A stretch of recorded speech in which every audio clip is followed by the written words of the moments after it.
Umumnya, pasti kita sudah mengetahui bahwa dalam melakukan respirasi, kita memerlukan oksigen dan melepaskan karbon dioksida. Kemudian, setelah melihat video-video mengenai respirasi, kita jadi tahu bahwa oksigen diperlukan untuk metabolisme makanan yang kita makan menjadi ATP. Ya, oke, yakni energi yang dapat memotori berbagai fungsi seluler atau memungkinkan kita untuk melakukan semua aktivitas seperti bergerak, bernafas, atau berpikir sekalipun ya.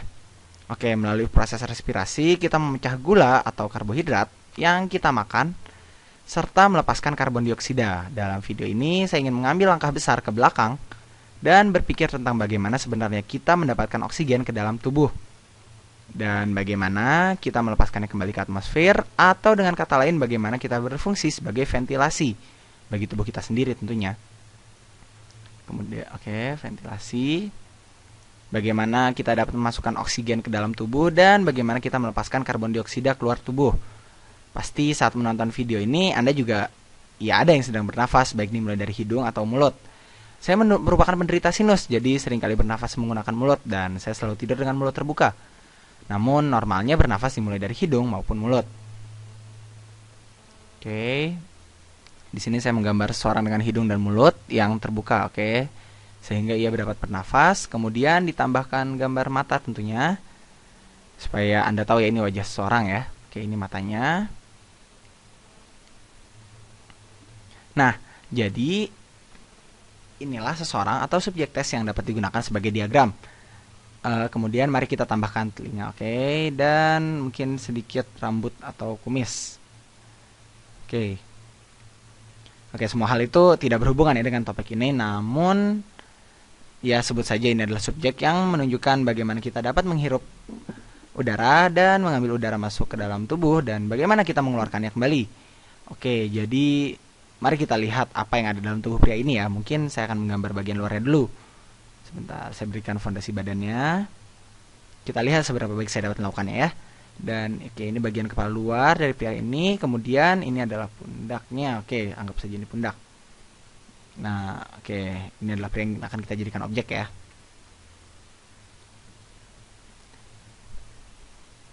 Nah, jadi di dalam mulut kita terdapat rongga oral atau oral cavity ya, yang merupakan ruang yang dibuat oleh mulut kita. Kemudian saya akan menggambar lidah. Oke, saya coba gambar lidah. Ya, anggap saja ini lidah. Nah, kemudian ya kita tetap menyisakan ruang ya di dalam mulut sebagai oral cavity ini. Oke, ini oral cavity yang berarti semacam rongga atau lubang atau bukaan. Oke.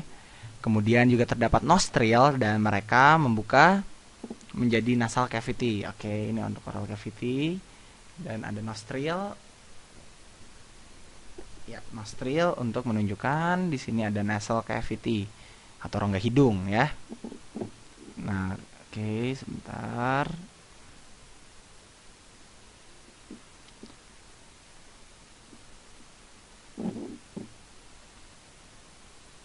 Saya selesaikan gambar ini dulu. Jadi intinya nantinya oral cavity dan nasal cavity akan berhubungan di belakang mulut ya.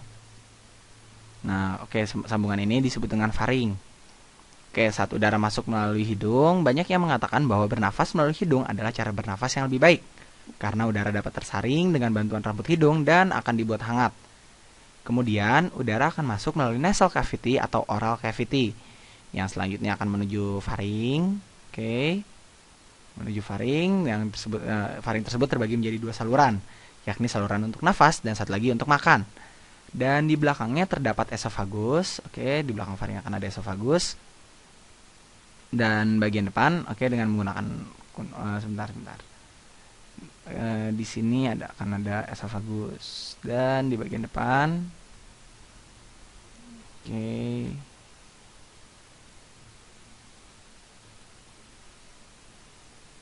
saya bikin pencabangan di sini. Sebentar, lebih baik saya ganti warna.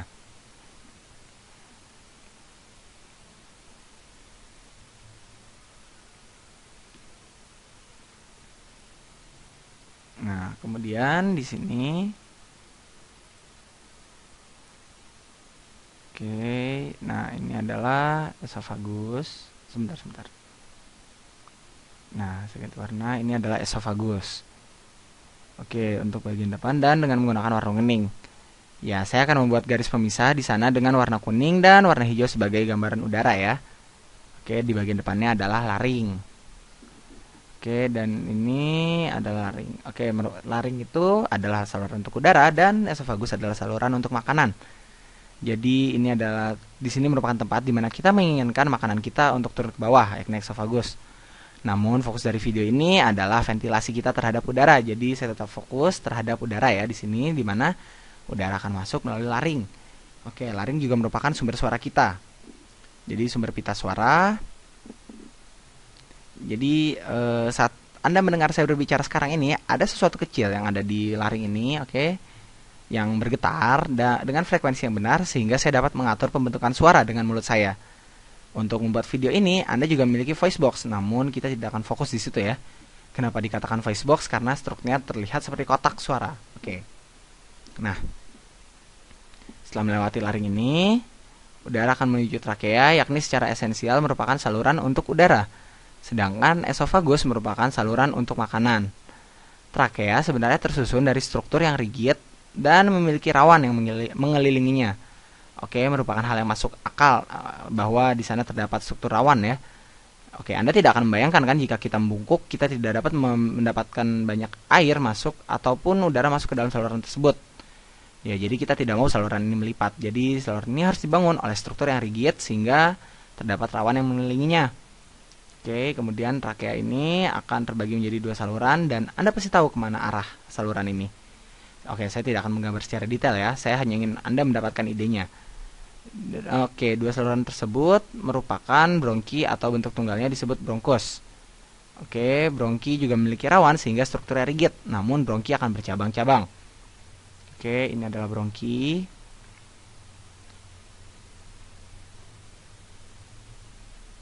Nah, kemudian dari bronki ini, bronki bercabang-cabang membentuk saluran yang lebih kecil, oke, dan pada suatu titik tertentu akan berhenti memiliki struktur rawan, sehingga tidak lagi rigid dan tetap membentuk cabang. Jadi di sini saya akan menggambarnya berupa garis karena pada titik tertentu percabangan tersebut menjadi sangat tipis. Oke. Nah, percabangan akan terus dibuat hingga udara akan tersebar di setiap cabang dan bergerak dan bergerak ke arah yang berbeda-beda. Saat bronki tidak memiliki rawan yang mengelilinginya dan bukan lagi merupakan struktur yang rigid, saluran tersebut dinamakan bronkiolus. Oke. Jadi ini dinamakan dengan bronkiolus. Oke, dan ini bronkiolus. Tidak ada sesuatu yang khusus ya dari bronkiolus, hanya sebuah pipa yang semakin tipis dan tipis. Ya, kita akan menandai bagian saluran yang berbeda, namun idenya adalah mari mengambil udara dari mulut atau hidung, dan udara tersebut akan terus dibagi menjadi dua arah yang berbeda yang akan membawanya ke dua paru-paru kita. Oke, saya menyebut paru-paru 3 kali. Paru-paru. Nah, mari kita gambar paru-paru dari pria ini. Bronki akan bercabang menuju paru-paru, sedangkan bronkiolus bercabang di dalam paru-paru dan akan semakin menjadi kecil-kecil dan tipis dan akan berujung, berujung pada kantung udara yang berukuran kecil yang terdapat di ujung setiap bronkiolus. Kantung udara tersebut sangatlah kecil dan super kecil. Kita akan membahas ini selanjutnya dalam hitungan detik ya. Jadi kantung udara tersebut yang sangat kecil ini disebut dengan alveoli. Oke, saya menggunakan istilah yang sulit ya. Oke, ini kantung-kantung ini disebut dengan alveoli. Nah, ya intinya, oke, ini alveoli. Saya tulis dulu. Nah, kemudian inti idenya itu sangat simpel, di mana terdapat udara yang masuk melalui saluran bercabang semakin menipis dan berakhir di kantung udara yang sangat kecil. Lalu bagaimana caranya mendapatkan oksigen ke dalam sistem metabolisme kita?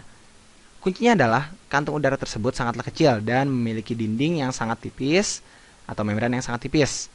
Jika gambarnya diperbesar ya. Oke, saya memberikan ide pada Anda bahwa alveoli adalah benda yang super duper kecil. Saya akan menggambarkannya lebih besar di sini, oke. Sebentar saya gambar modelnya dulu. Sebentar, saya bingung di mana saya menggambarnya. Oke. Ya, anggap saja ini alveoli ya.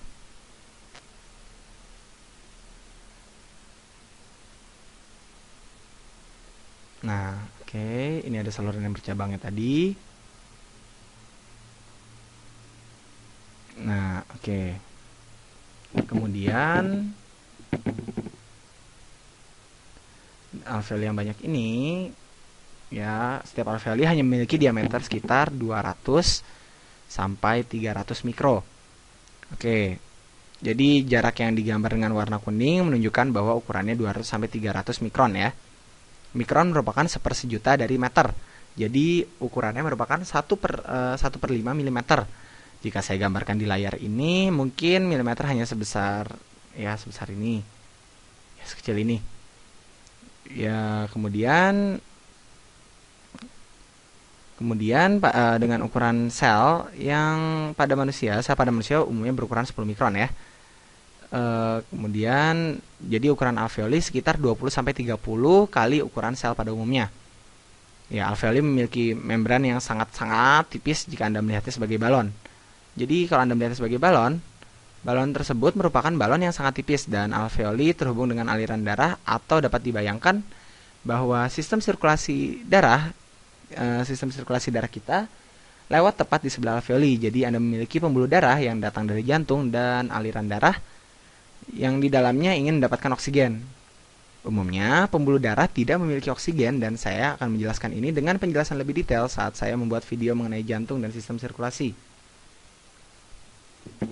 Jadi intinya, darah yang miskin oksigen di pembuluh darah memiliki warna yang lebih gelap dan lebih keunguan ya. Sebentar.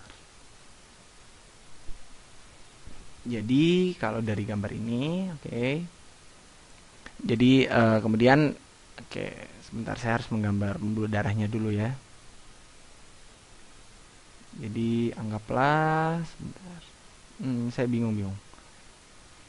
Oke, bagaimana kalau saya coba gambar begini saja? Oke, yang biru ini adalah pembuluh darah, di mana pembuluh darah ini darah tadi, vena yang memiliki miskin oksigen ya. Jadi warnanya lebih gelap atau keunguan. Oke, jadi saya gambar dengan warna biru. Ini merupakan pembuluh darah yang datang dari jantung. Maaf, tadi maksud saya arteri ini. Kemudian saya akan menuliskan kembali. Oke, saya harus menulis kalau arteri adalah yang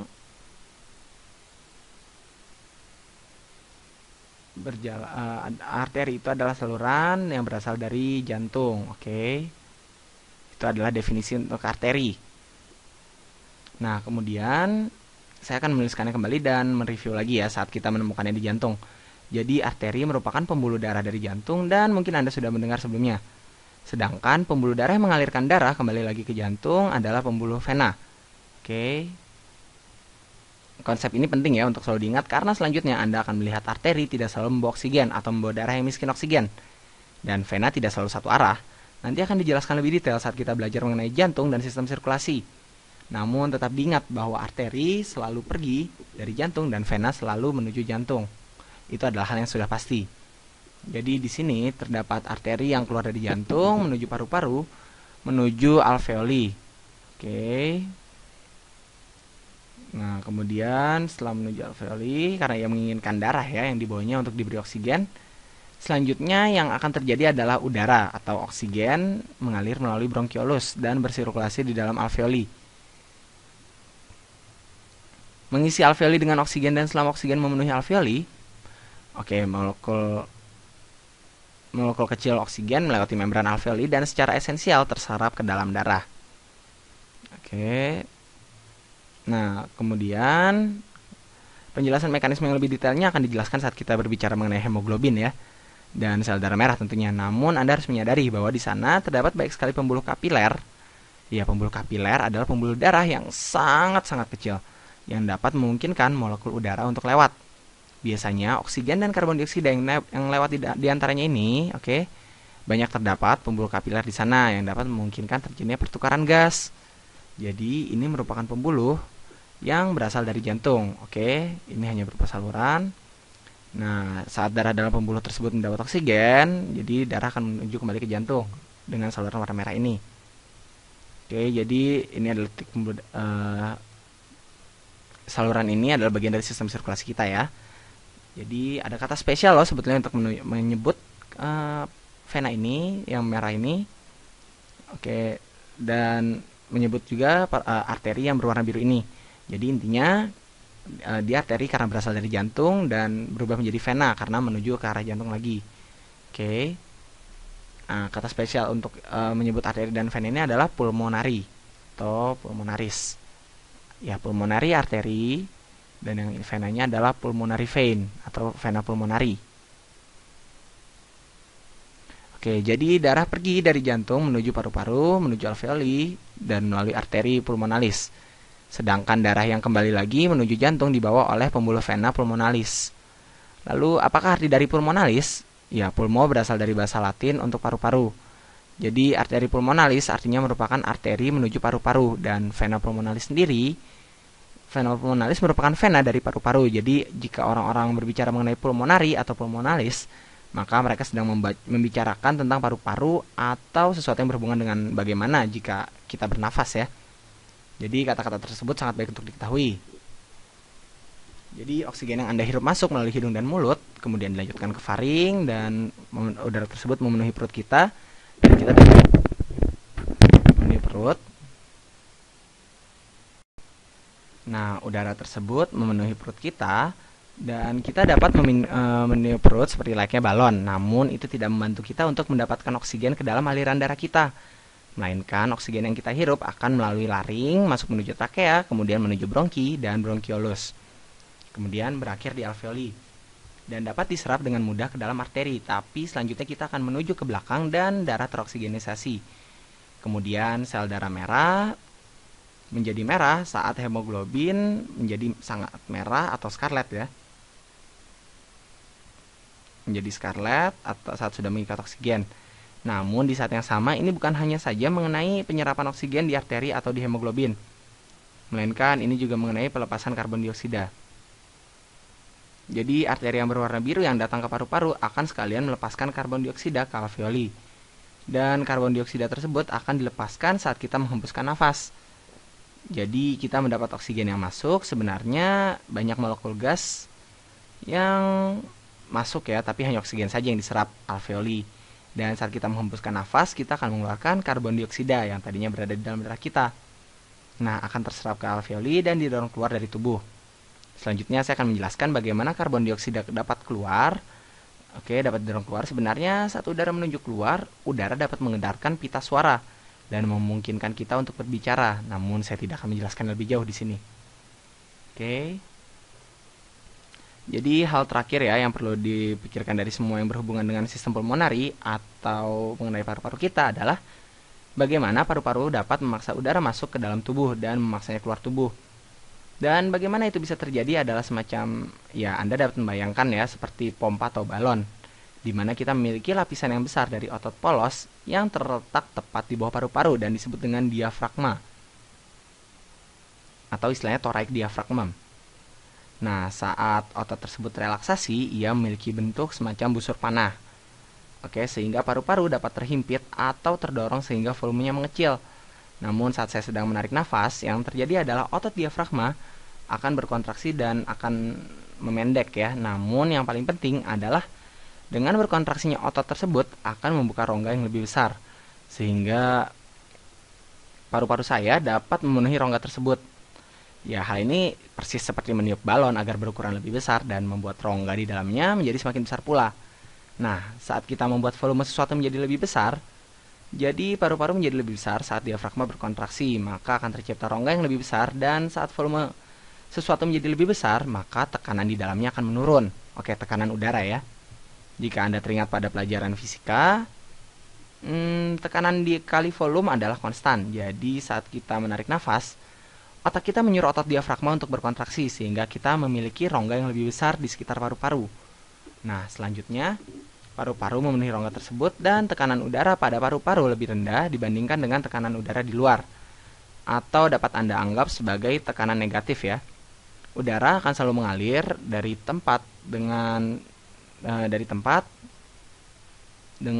tekanan yang Ada yang tahu?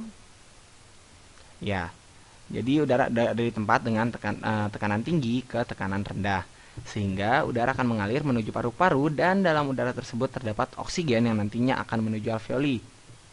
Oke.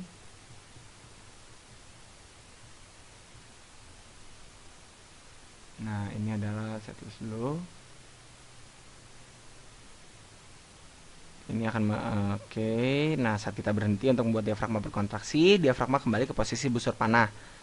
Nah, ia berkontraksi melawan paru-paru dan membuat udara keluar, dan udara tersebut akan lebih baik mengandung karbon dioksida. Jadi intinya ketika udara masuk menuju paru-paru, dalam udara tersebut terdapat oksigen yang nantinya akan menuju alveoli. Oke, kemudian arteri, dan selanjutnya menuju pembuluh vena saat oksigen sudah berikatan dengan hemoglobin. Ya, yang akan diterangkan berikutnya ya.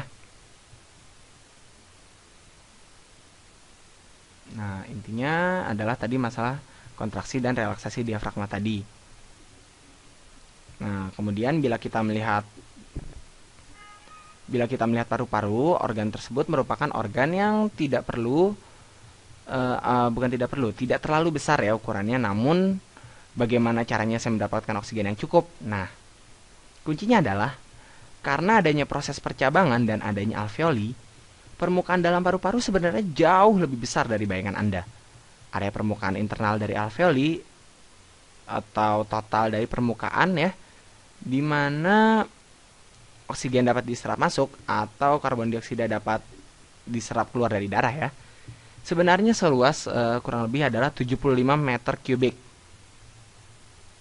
Oke, 75 meter kubik. Dapat Anda bayangkan bahwa luas tersebut seperti lapangan dan hampir seluas 27 kaki kuadrat.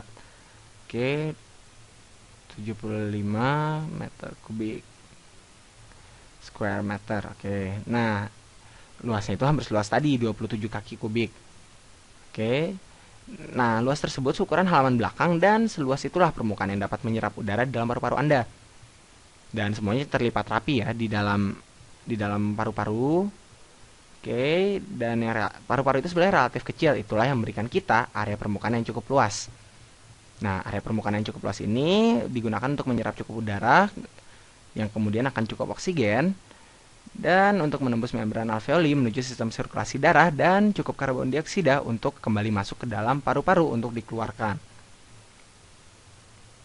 Nah, kemudian dengan memperkirakan ada beberapa alveoli yang kita punya, yang sudah saya katakan sebelumnya bahwa alveoli merupakan kantung udara yang sangat kecil dan memiliki sekitar 300 juta alveoli ya di setiap paru-paru, dan di dalam satu paru-paru terdapat 300 juta alveoli. Nah, semoga jumlah tersebut dapat memberikan gambaran yang jelas mengenai oksigen yang masuk dan karbon dioksida yang keluar dari sana. Pada video berikutnya saya akan menjelaskan lebih detail mengenai sistem sirkulasi dan bagaimana kita mendapatkan oksigen dari paru-paru menuju seluruh tubuh, dan bagaimana kita mendapatkan karbon dioksida.